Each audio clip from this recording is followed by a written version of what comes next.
Hello, students. Welcome to the online class once more. I'm sure you remember where we stopped last time.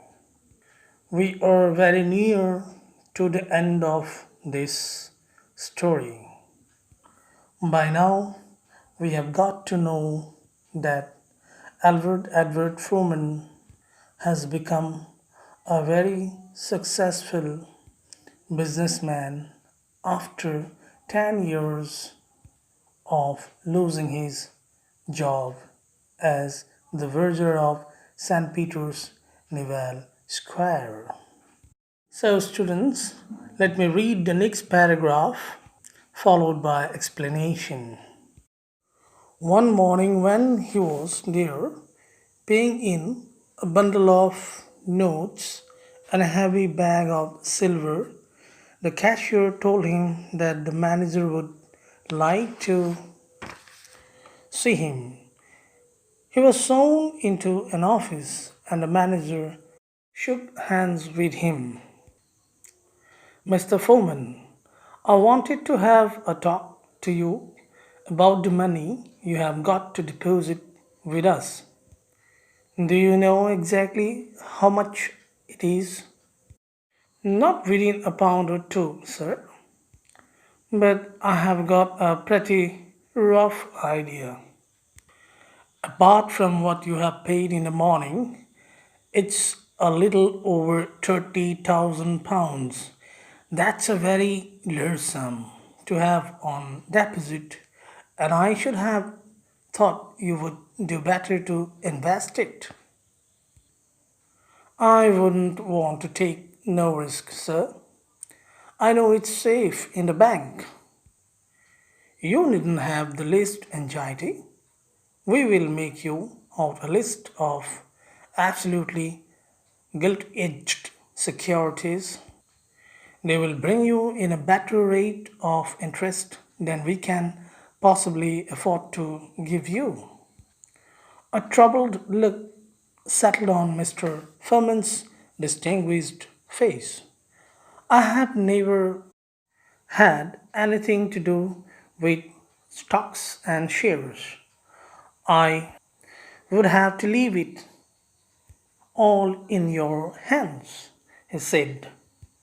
The manager smiled. We will do everything. All you have to do next time you come in is just to sign the transfers. I could do that all right, said Albert uncertainly. But how should I know what I was signing? I suppose you can read, said the manager a trifle sharply. Mr. Foreman gave him a disarming smile. Well, sir, that's just it. I can't. I know it sounds funny like, but there it is. I can't read or write. Only me name. And I only learned to do that when I went into business. Explanation. Students, it was really a very good conversation between Albert Edward Foreman and the bank manager.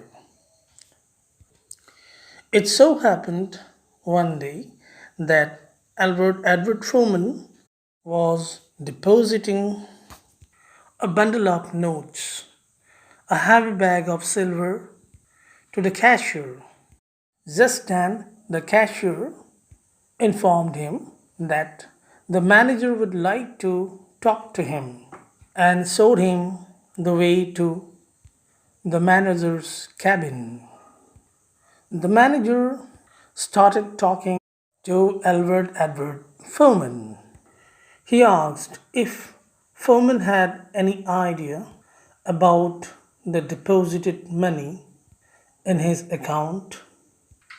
To this, Albert Edward Furman said that it could be 1 or 2 pounds. The manager immediately told Foreman that apart from that day's deposition, Foreman had already deposited more than £30,000. And the manager said that it was not a small amount and advised him to invest the sum. To this, Foreman said that he didn't want to take any risk and told the manager that the money was safe in the bank itself. But the bank manager assured him complete safety of the money without any anxiety. The bank manager said that his money would be under Gilt Edge securities. Now, students, Gilt Edge securities are original securities, and in that case, the money is connected to the treasury of the King or the Queen of England. If the bank fails to repay, it would be paid by that treasury. The investment would also give him better rate of interest, the manager added.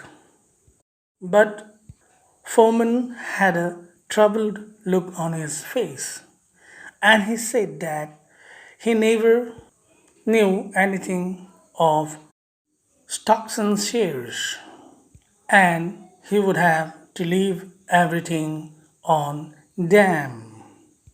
To this, the manager said that the next time if